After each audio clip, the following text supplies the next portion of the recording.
Hey everyone, this is a breaking edition of the Responsible Supply Chain Show. I'm your host, Justin Dillon. Over the weekend, the Trump administration met with leaders in Asia to break a new deal, a new trade deal around that's going to have an impact around supply chains. So we decided to bring in an expert on trade and supply chains. Jen Jahnke is here from the Tendai Initiative.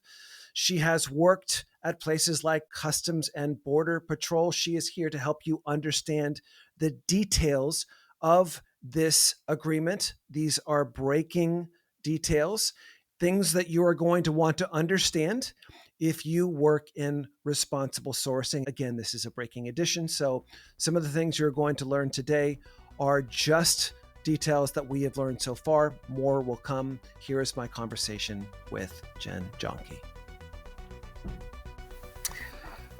Jennifer, thank you so much for coming on last minute to the Responsible Supply Chain Show. I'm just hoping you can kind of give us a real quick synopsis of what happened this weekend. Well, there was a lot that happened this weekend. And not everything. Like what happened in Asia with the Trump administration? Maybe that part. Maybe that part. So yeah. That even then, a lot happened this weekend. Okay. The U.S. government announced two agreements. They're called agreements on reciprocal trade. And they announced two new agreements, one with Malaysia, one with Cambodia. They announced frameworks for continued negotiations, and some, in the case of Thailand, that included agreements.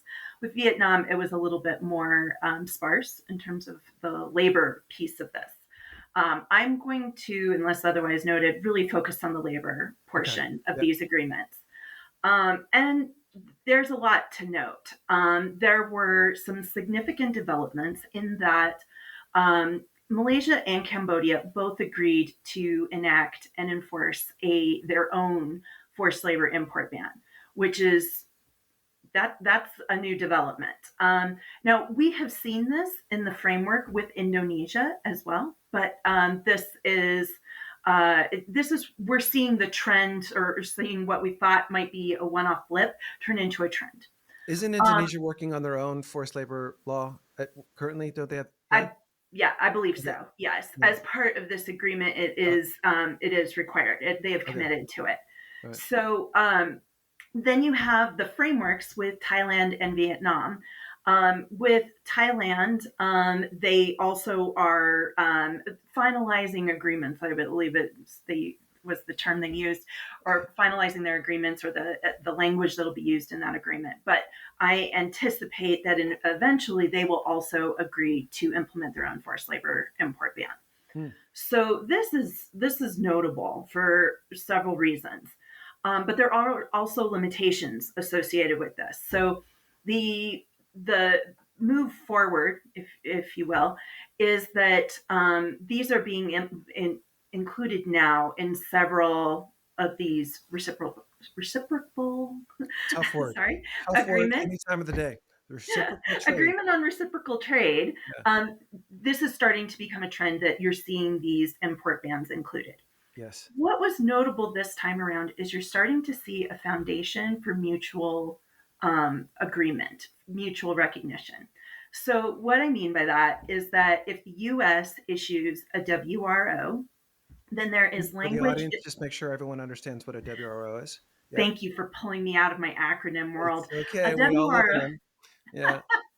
A WRO is a withhold release order, and that is basically an instruction from the U.S. government to the ports to detain imports from a certain entity or a region. And when a WRO is announced, they typically announce the scope of the WRO. So if it's an individual company, or it's a region, or a country, then it's noted in the WRO. Got it. So let's say that the U.S. government issues a WRO, then based on the language that was in the two agreements with Cambodia and Malaysia, and it suggests that they may recognize it. I don't want to overstate this, because anybody who's ever been involved in negotiations knows that you're going to sit there and agonize over every little word. And there were several key words here. So, the difference between may and shall is huge, and they kind of split the difference. So it means that Malaysia and Cambodia may recognize these enforcement actions, and if so, then they shall take action to detain those imports. So, what the practicality of that, it means that it's going to be much more difficult for each of these countries to allow imports from companies or regions or countries that are subject to a WRO. It's going to be much harder for companies to shift their goods made with forced labor to other markets other than the United States market. Okay, so we've been living for companies that have been dealing with the UFLPA ban here in the United States for a good 2+ years now, and have been importing from Taiwan, Indonesia, Malaysia, elsewhere. What does this mean for those companies? So, companies in the US that are importing into the US market are Yep. subject to several trade enforcement authorities. One is the Tariff Act of 1930, Section 307. That is when CBP issues a WRO. But there are other trade enforcement authorities, and one of them being UFLPA. The trade agreements that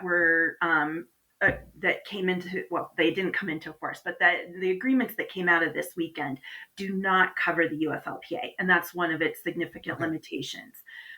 So people who are looking to see how this affects companies subject to are subject to a UFLPA entity list designation, that they're not going to then be listed, say, in Cambodia or Malaysia. I think that's a step too far, probably, for those two countries.